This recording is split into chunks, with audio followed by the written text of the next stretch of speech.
नमस्कार दोस्तों, achievers academy में आपका स्वागत है।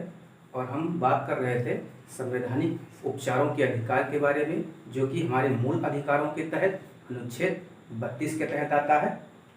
तो हम देखते हैं, आज डिटेल स्टडी करेंगे संवैधानिक उपचारों का अधिकार, क्योंकि हम मूल अधिकारों में इसको थोड़ा अलग पाते हैं। क्योंकि मूल अधिकारों के तहत यह वह ऐसा अधिकार है जो स्वयं मूल अधिकारों का संरक्षक है और साथ ही मूल अधिकार भी है, इसलिए इसको एक्सप्लेन करना बेहद जरूरी हो जाता है।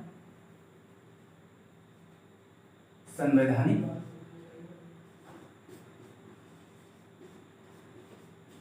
उपचारों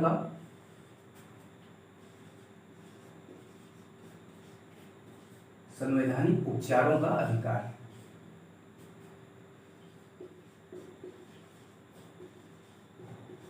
इसकी बात कहाँ की गई है? इसकी बात की गई है आर्टिकल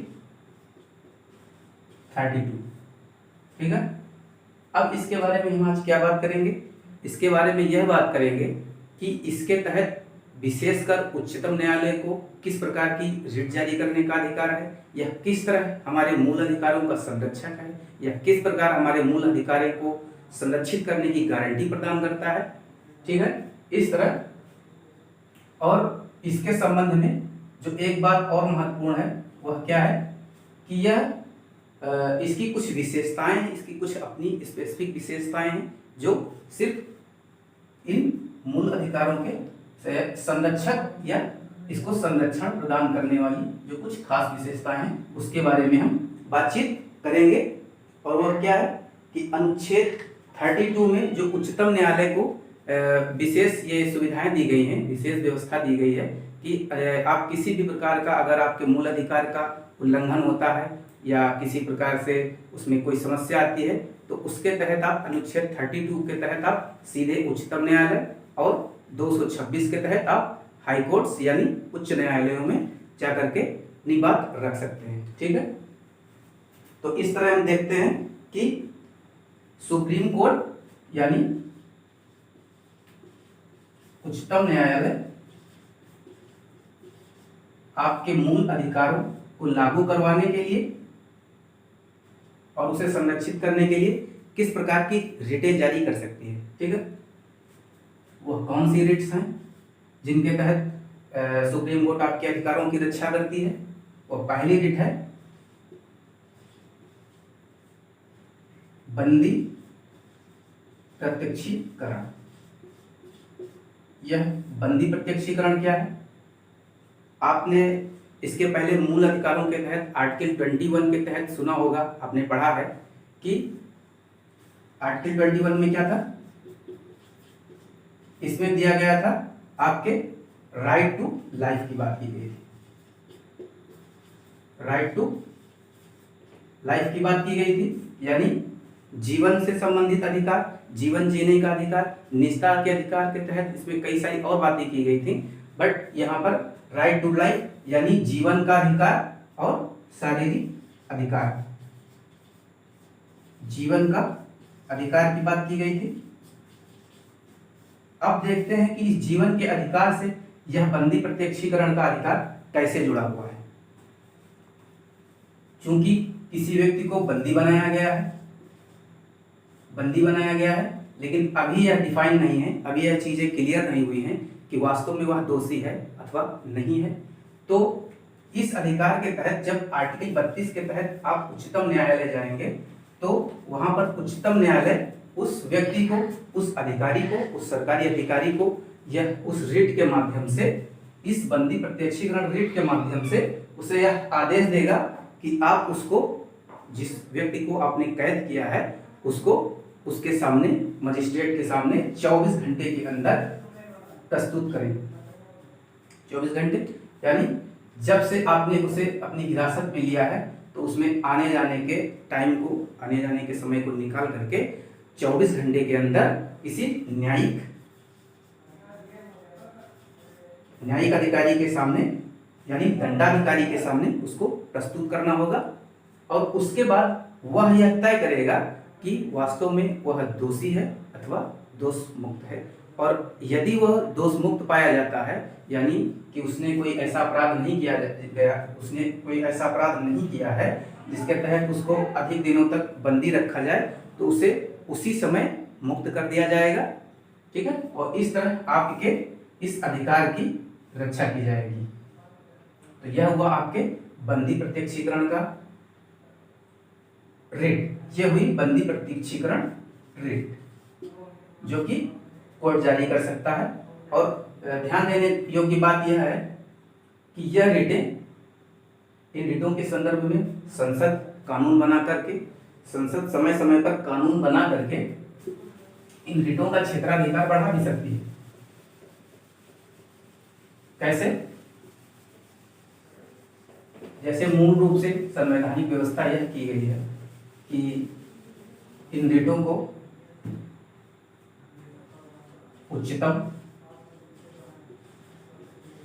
उच्चतम न्यायालय और उच्च न्यायालय यानी हाई कोर्ट और सुप्रीम कोर्ट यह रिट्स जारी कर सकती हैं। लेकिन इसके अलावा यदि संसद चाहे तो कानून बनाकर कुछ अधीनस्थ न्यायालयों एवं विशेष अधिकरणों को यह शक्ति सौंप सकती है, और वह भी इन रिट्स का उपयोग करके लोगों के अधिकारों की रक्षा संरक्षण कर सकते हैं। ठीक है, और इसके साथ ही हम देखते हैं कि कुछ ऐसी चीजें हैं, जैसे जब कुछ अधिकारों के स्थगन की बात होती है, यानी आपातकाल के समय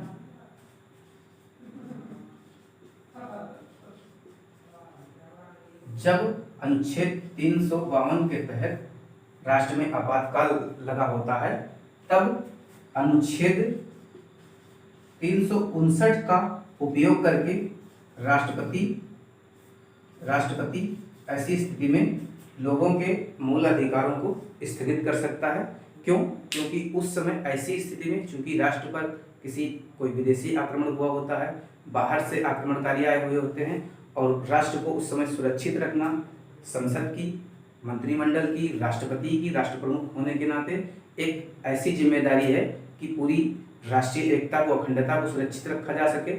उस समय व्यक्तिगत अधिकारों का ज्यादा महत्व नहीं रह जाता, और सामूहिक जो राष्ट्र की हित में होगा वही निर्णय उस समय लेना ज्यादा जरूरी हो जाता है। ठीक है, तब भी हम कुछ प्रमुख अधिकारों की हमने जो चर्चा की थी कि कुछ अनुच्छेद 20 और 21 के तहत जो अधिकार हैं प्राण एवं दैहिक स्वतंत्रता का, उसको तब भी हटाया नहीं जा सकता। तो इसके बाद हम बात करते हैं रिट से संबंधित हाई कोर्ट एवं सुप्रीम कोर्ट के जो न्यायिक क्षेत्र हैं, इसमें क्या डिफरेंसेस हैं। यानी रिट जारी करने के क्रम में हाई कोर्ट और सुप्रीम कोर्ट के बीच क्या प्रमुख अंतर है, यानी किसका अधिकार क्षेत्र ज्यादा है। तो पहला बिंदु जो है, सुप्रीम कोर्ट यानी उच्चतम न्यायालय, उच्चतम न्यायालय क्या करती है कि चूंकि वह मूल अधिकारों का स्वयं ही संरक्षक है और मूल अधिकारों के संरक्षण संबंधी कानूनी गारंटी प्रदान करता है, तो अगर कोई मूल अधिकारों के संरक्षण के लिए सुप्रीम कोर्ट अप्रोच करता है, सुप्रीम कोर्ट के पास जाता है, तो यह अपनी अधिकारिता का प्रयोग करते हुए रिट जारी करता है। वहीं यानी सिर्फ मूल अधिकारों से संबंध में ही अपनी रिट जारी करता है। वहीं बात करें अगर उच्च न्यायालयों की, तो यह न सिर्फ मूल अधिकार से संबंधी बल्कि कुछ अन्य कानूनी अधिकारों के संदर्भ में भी यह रिट जारी कर सकता है। ठीक है, यह हुआ एक अंतर। और दूसरा प्रमुख अंतर क्या है कि अगर मूल अधिकारों के संरक्षण के संदर्भ में कोई व्यक्ति सुप्रीम कोर्ट जाता है यानी उच्चतम न्यायालय जाता है, तो उसे अपनी, चूंकि वह गारंटी देता है मूल अधिकारों के संरक्षण की, इसलिए उसको अपने अधिकार क्षेत्र का प्रयोग करके उसके अधिकारों के संरक्षण के लिए उचित कदम उठाना होता है और वह उन 5 रिटों में कोई रिट जारी करता है। लेकिन वहीं बात की जाए उच्च न्यायालय की, तो वह चूंकि उसके अधिकार क्षेत्र में मूल अधिकारों को गारंटी प्रदान करना या उसका संरक्षण करना नहीं आता है मुख्य रूप से, तो इसलिए वह अपने न्यायिक क्षेत्र एवं दायित्व से मना कर सकता है कि हम इस पर कुछ नहीं कर सकते। ठीक है, इस तरह हम देखते हैं कि सुप्रीम कोर्ट की भूमिका काफी अहम है दूसरे वाले पॉइंट में। वहीं यहाँ पर हाई कोर्ट का जो अधिकार क्षेत्र है वह सुप्रीम कोर्ट से भी कुछ ज्यादा है। ठीक है, इस तरह अब हम बात करेंगे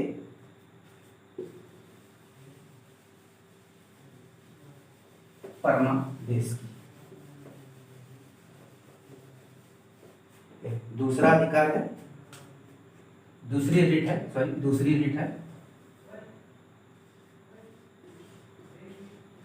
परमादेश।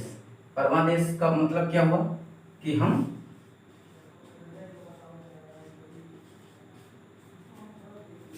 आदेश देते हैं। कौन आदेश देगा? जो किसी भी न्यायालय का जो उच्चतर न्यायालय होगा वह अपने अधीनस्थ न्यायालय को आदेश देगा, यानी सुप्रीम कोर्ट, हाई कोर्ट और हाई कोर्ट अपने अधीनस्थ न्यायालयों को आदेश देगी। किस संबंध में आदेश देगी? वह आदेश देगी सार्वजनिक अधिकारियों को उनके कार्यों और उसके यानी सार्वजनिक अधिकारी यानी यहाँ पर निजी व्यक्ति या कोई कर्मचारी, निजी संस्था के विरुद्ध यह आदेश जारी किया जाता है और उससे पूछा जाता है कि आप यह काम किस अधिकार से कर रहे हैं, यानी यह कार्य करने से आप मना नहीं कर सकते अथवा इस कार्य को आप क्यों कर रहे हैं। ठीक है, इसके बाद हम बात करते हैं प्रतिषेध की।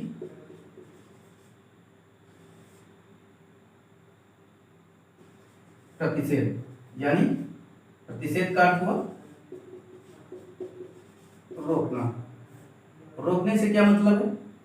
यदि कोई न्यायालय यानी एक हायर न्यायालय है, कोई उच्च न्यायालय है या मान लिया उच्चतम न्यायालय है और उसके अधीनस्थ न्यायालय हैं, तो अधीनस्थ न्यायालयों को उनके अधिकारिता क्षेत्र में से आगे बढ़कर, यानी किसी भी न्यायालय का जो अधिकारिता क्षेत्र होता है, एक निश्चित अधिकारिता क्षेत्र होता है, उससे उच्च न्यायिक क्षेत्र में जाकर के उसे कार्य करने से रोकने से संबंधित है यह प्रतिषेध वाली रिट। यह जो रिट है, प्रतिषेध रिट, या किसी भी न्यायालय द्वारा, उच्च न्यायालय द्वारा अपने अधीनस्थ न्यायालय को इस तरह की उच्च न्यायिक अधिकारिता क्षेत्र में जाने से रोकता है, ये इसमें कहा गया है। ठीक है, अब इसके बाद हम बात करेंगे उत्प्रेषण।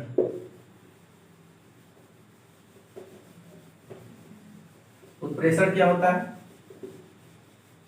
प्रमाणीकरण अथवा सूचना देना। ठीक है, उत्प्रेषण का अर्थ होता है प्रमाणीकरण अथवा सूचना देना।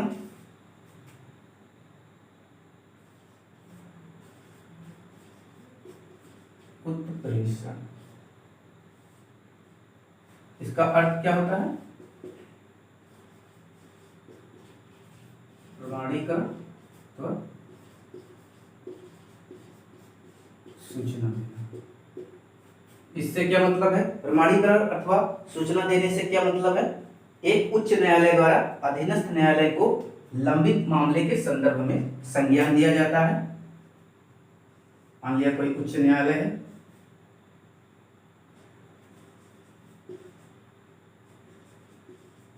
इसके द्वारा अपने अधीनस्थ न्यायालय को कोई लंबित मामला, कोई भी अगर लंबित मामला है तो इसके संदर्भ में इसको सूचना दी जाएगी, प्रमाणीकरण किया जाएगा कि यह कार्य आपके पास क्यों लंबित है, या आपके अधिकारिया क्षेत्र अगर या आपके अधिकारियता क्षेत्र में नहीं है तो इसको आप अगली जगह ट्रांसफर कर लेंगे, और वह कार्य ट्रांसफर करने का कौन करेगा, यह उच्च न्यायालय, यानी उच्च न्यायालय अपने अधीनस्थ जो अधीनस्थ न्यायालय होंगे उनका कार्य स्वयं के पास ट्रांसफर कर सकता है। इस उच्च न्यायालय का कार्य सुप्रीम कोर्ट अपने पास ट्रांसफर कर सकता है यदि वह इस काफी दिनों से इसके पास लंबित है। यह व्यक्ति जो जिसका जो है कार्य इसमें लंबित है वह स्वयं भी जाकर के यहाँ अपील कर सकता है। ठीक है, इसके बाद हम देखते हैं अधिकार रक्षा। अधिकार रक्षा क्या होता है? अधिकार रक्षा शब्द से ही इसका अर्थ क्लियर हो जाता है कि किसी से यह पूछा जा रहा है कि आप किस अधिकार से यह कार्य कर रहे हैं। ठीक है, तो लास्ट रिट जो 5वीं रिट होती है जो कि सुप्रीम कोर्ट अथवा हाई कोर्ट के द्वारा जारी की जाती है वह होती है अधिकार रक्षा। अधिकार रक्षा क्या होता है? अधिकार रक्षा वह रिट है जिसके माध्यम से प्राधिकृत या वारंट के द्वारा ऐसे व्यक्ति के विरुद्ध जारी किया जाता है जो किसी ऐसे लोक पद को धारण कर लेता है जिसका वह अधिकारी नहीं होता है। यानी मान लिया कि कभी नगर निगम कोई बुलडोजर लेकर के आया और कोई मकान जो है इस मकान को तोड़ने लगा जो कि रोड के किनारे, या कभी कभी किसी मंदिर मस्जिद या अन्य कोई बिल्डिंग्स बनी हुई हैं जो कि अवैध कब्जे के रूप में बनाए जाते हैं। तो अगर इनको तोड़ने के लिए कोई अधिकारी बुलडोजर लेकर के आता है कर्मचारियों के साथ और इसको गिराने की कोशिश करता है तो क्या आप क्या मांगते हैं? उससे वारंट मांगते हैं कि भाई आप वारंट दिखाइए कि आप कैसे अपने हमारी इस बिल्डिंग को गिरा रहे हैं। तो वो इसी संदर्भ में यहाँ पर वारंट की बात की जाती है। और दूसरा कि आप किस अधिकार से या क्यों ये बिल्डिंग गिरा रहे हैं, और जब इस संदर्भ में वो वारंट नहीं दिखा पाता है तो आप उसकी शिकायत उच्च अधिकारी से करते हैं, या आप चाहें तो कोर्ट जा सकते हैं, कोर्ट का सहारा ले सकते हैं। तो वहाँ पर उस अधिकारी के खिलाफ जो है कार्रवाई की जा सकती है या उसके खिलाफ जांच होती है कि जो आप कर रहे थे वास्तव में वह सही था अथवा गलत था। तो यहाँ पर अधिकार रक्षा का कॉन्सेप्ट निकल के आता है और उससे पूरी जानकारी ली जाती है, पूछताछ की जाती है, और यदि वह गलत पाया जाता है तो उसको हटा भी दिया जा सकता है।